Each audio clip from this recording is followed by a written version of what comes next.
It's a little known fact that most game designers will sneak hidden unknown codes into their games. Alright, let's see what this is about. To play. So, try this little hidden gem of a secret out. In games like Contra, Gradius, and many other classic Konami titles, you can use the code down. That's a secret? Left, right, Everyone knows that. At least if you were alive in gaming in 1987. That are the hardest you could remember, the easiest things to clear now. You've got 30 extra lives. Yeah, it's such a You've got little known infinite secret. They even made possibilities. t-shirts out of You've it. got unknown amounts of opportunities. You have so many things you could do with your life, but the one thing this code cannot make you do is get up and go outside and get some sunlight on your... Oh, I'm sure you'll get 1 million views. Don't worry. I need it the most. And that's all for this episode. On the next episode, there was an NES Slim? Who knew? Oh, please. Funding for Game Genius is made possible through Patreon. To make 9 videos a year just like this one requires at least $3,000 a month from viewers like you. Patreon, because money can grow on trees. I have a job. Why don't you have a job? From backyard barbecues to a midnight snack, Dollar Hot Dog Club has everything you need. They carry a full line of relishes and mustards. Okay, Spicy that's brown, enough of classic. you. Don't forget ketchup for the... Yeah, BA. I can still remember the first time I saw that all those years ago. BA. Why not AB? That was so unusual. I wonder why no one talks about that. I mean, that kid just said it 10 times without blinking. BA. That would make a better topic than the tired old Konami command. Come on, open. Oh, that's right, it's upside down.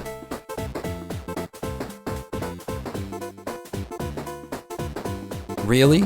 0? Do I have time to make this? Yeah.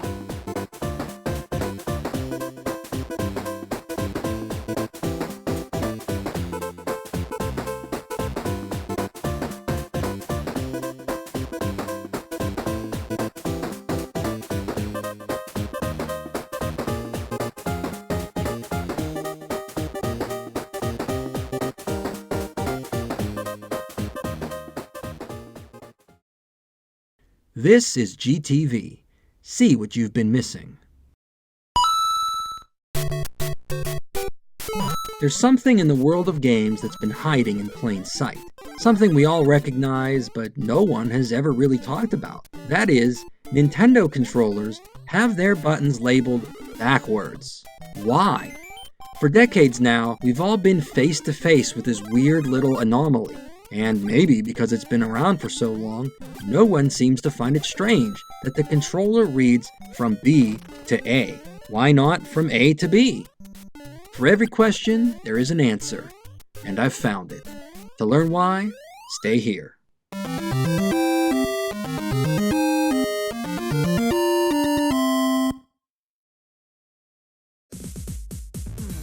Do you remember the first games you've ever played? Do you remember putting quarters in an arcade machine at a young age? Powering up that Atari and television or Odyssey 2 for the first time on Christmas Day? I sure do.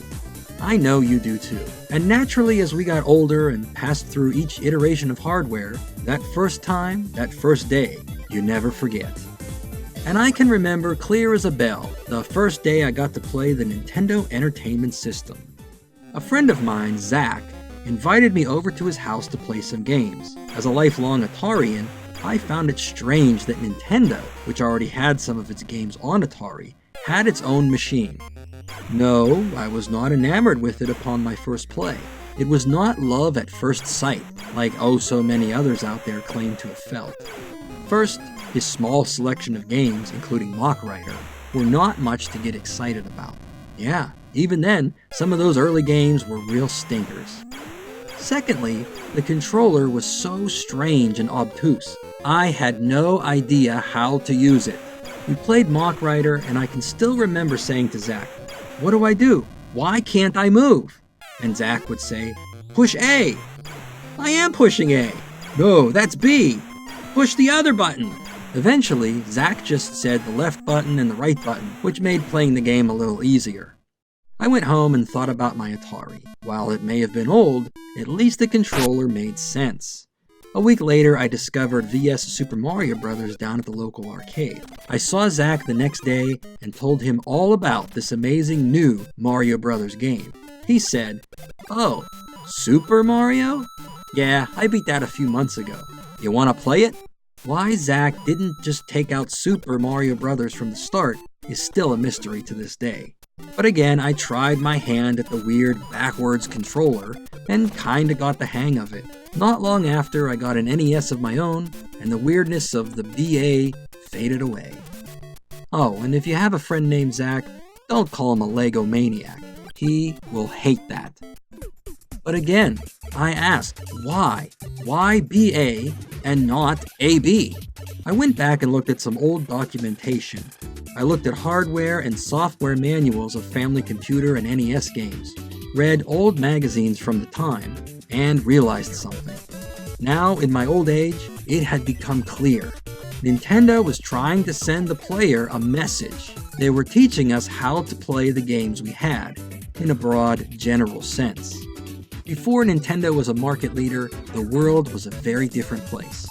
Now, I know a lot of people out there believe the myth that Nintendo saved the gaming industry with many of the policies they implemented in the mid-1980s, but it is undeniable that they quickly took over the industry and remade it in their own image.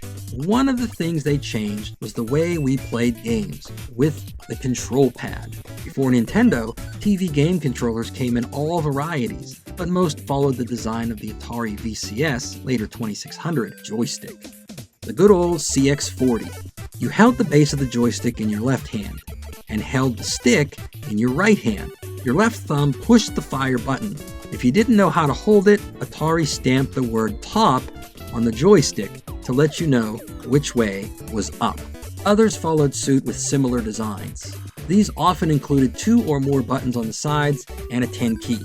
Some had overlays to tell you what these buttons did. So much for games from the golden age being oh so simple. But when Nintendo came around, they reworked the whole concept of how to control a game. Beginning first with Game & Watch, Nintendo designed a flat button capable of movement in multiple directions, which would come to be known as the control pad. Part of this design allowed for the Game & Watch to lay flat in a bag for transport, without fear of bending or breaking a joystick. It also kept things slim and compact. The Game & Watch button layout wasn't uniform, but many of the games would follow a set standard. Character movement was kept on the left side, using your left hand, and various actions on the right side, using your right hand. These were always clearly labeled, so if you could move left or right, jump or fire, you knew exactly what to do. But this is where the BA order began to take shape. As Nintendo prepared the Family Computer for release, a controller similar in style to those used for Game & Watch was developed. However, since the games for Family Computer would be interchangeable and different, the labeling system used in Game & Watch just wouldn't work. The control pad would use simple directional arrows for up, down, left, and right. 2 option keys would be labeled Select and Start for performing menu functions. To denote that these were not for gameplay, Select and Start were kept separate and differed in shape and texture from the action buttons, which were labeled B and A. At first, these were square, but soon adopted a round shape, and in the West, were colored bright red. A is designated as the primary action button, the button that will be used most often and will perform the most simple actions. A good way to think about this would be if you picked up a game without instructions and had no idea what to do. The A button would quickly and easily demonstrate something on screen. It's also the first letter of the alphabet, giving players the hint that it should be used first.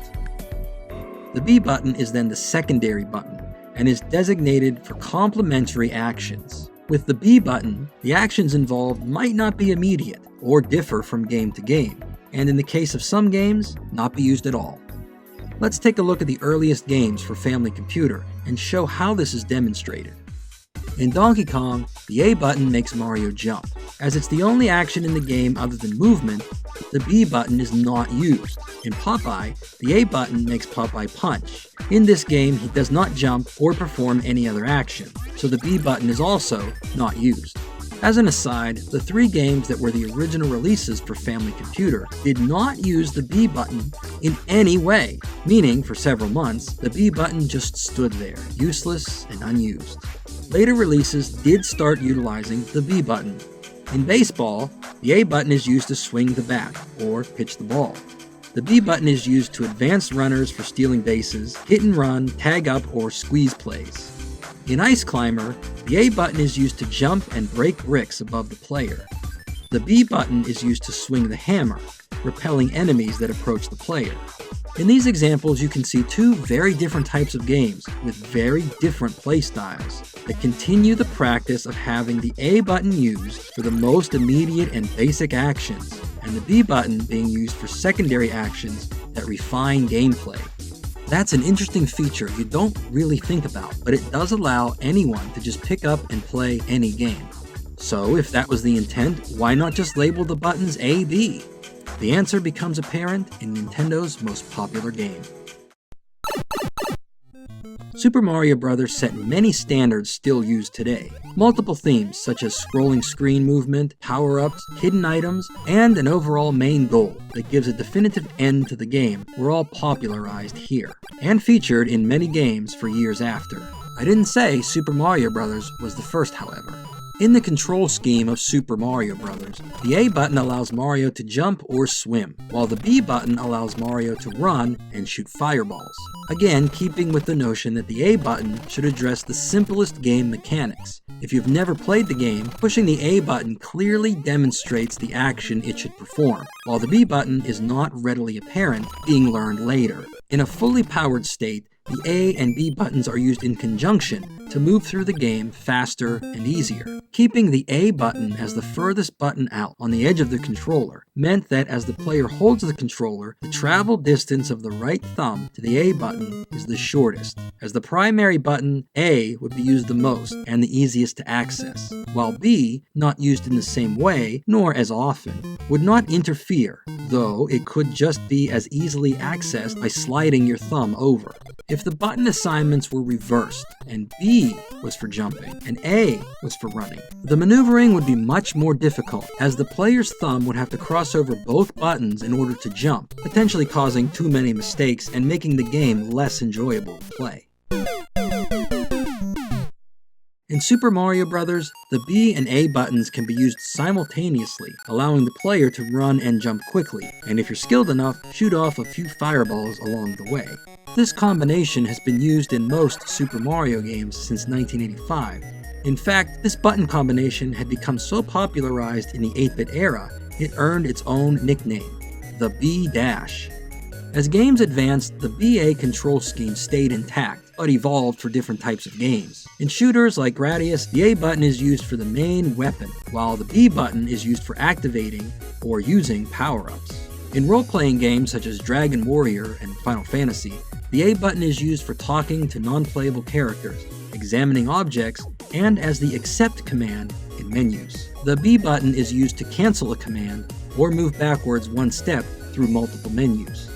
The popularity of Nintendo's control pad also forced Sega and Atari to create similar controllers of their own, though with some alterations to avoid infringing on certain patents.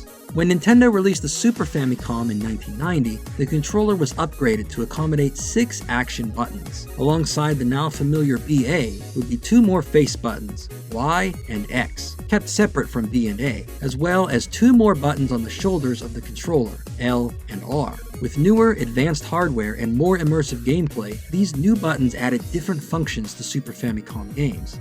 In more than a few situations, Y and B were used together, much like B and A had been.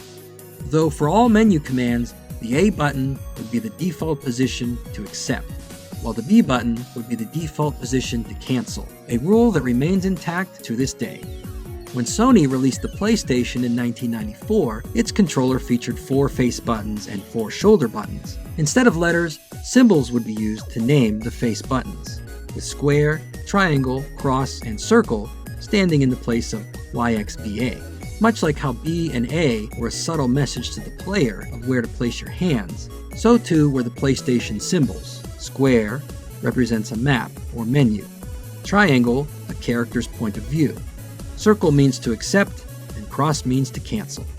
In Japanese, the circle is called maru, and in general use means good or okay, while cross is called batsu, and means bad or no good. The position of cross and circle match those of B and A, and so for both Nintendo and Sony hardware in Japan, the button position for cancel and accept are the same. When the PlayStation was released in the West in 1995, the assignments were reversed, meaning cross is to accept and circle is to cancel. This moved the primary button from the far right to the bottom corner of the layout for Western markets. The Sega Dreamcast and Microsoft Xbox family of hardware retained this position and labeled those buttons A, B, X, Y, leading to a split in button assignment in modern times. So the next time you pick up that classic NES controller, you won't need to wonder why the buttons read from B to A. You'll know that it was a message from the designer to the player all along. Oh man, the guy is on fire! Man, he is hands down the best YouTube personality. I can't believe I've never seen this before. Ooh. Oh, I'm gonna copy this.